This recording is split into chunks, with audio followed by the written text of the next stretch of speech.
conversations with foreign leaders, and he engaged at length, largely without disputing our reporting, though he pushed back on a few specific points. We then sent detailed follow-up emails to his staff that gave the White House extensive visibility into our reporting and every opportunity to respond. Prologue. Fur stoles swept through the entrance of Mar-a-Lago. An unusual cold front was lowering temperatures into the high 40s, enough in Palm Beach to justify the parade of mink and sable among the guests arriving to ring in 2026 with the President of the United States. They gathered first around the pool, then made their way along a black carpet past a cascade of candles and string musicians serenading them as they entered the Donald J. Trump Grand Ballroom. They had come to pay homage and to party.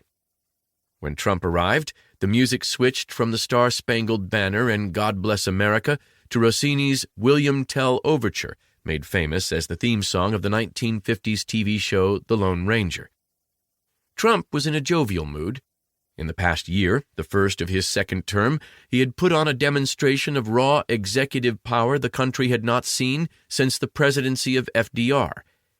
He entered the ballroom with Melania, who wore a shimmering silver sequined gown. When reporters asked for his New Year's resolution, the president answered with apparent earnestness, "Peace on earth." The crowd of minor celebrities, ball gowns, lacquered faces, and almost unimaginable riches included a familiar crew of MAGA eminences: Eric and Lara Trump, White House advisors like Dan Scavino, the former Fox News host Jeanine Pirro, the U.S. Attorney for the District of Columbia, Rudy Giuliani, a ghost from a previous time, in a white dinner jacket. Marco Rubio, the Secretary of State and National Security Advisor, was there too.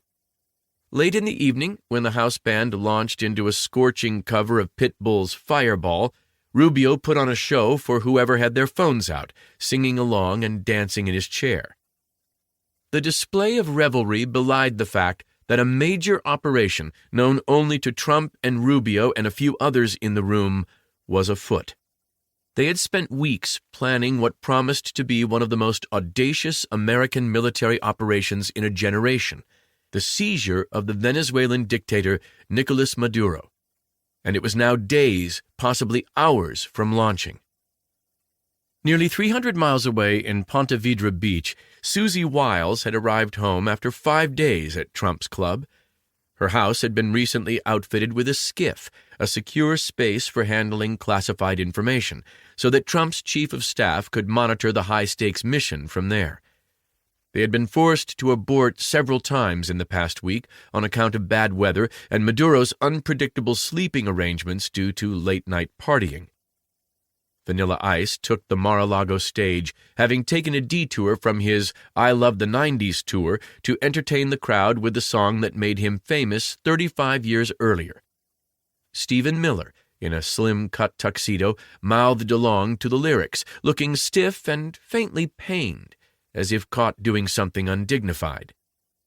He was the architect of so much of what the first year had wrought, the man who forced through executive actions and emergency declarations at a speed that had stunned even some of Trump's other officials, often with little regard for the trail of fallout.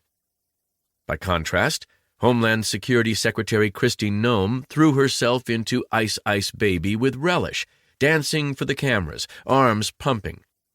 Noem had come to exemplify something central to the Trump presidency, the idea that governing was, above all, a spectacle, a show of strength staged for an audience of one. Online, Noem's critics had taken to calling her Ice Barbie, a reference to immigration and customs enforcement, which in Trump's first year back in office had been transformed into one of the most richly funded law enforcement agencies on the planet. Noem would last another 2 months before Trump fired her. Seated beside the president at the head table was Todd Blanche, Trump's personal lawyer turned deputy attorney general, a living symbol of the way the president had fused his own legal interests with the apparatus of federal law enforcement.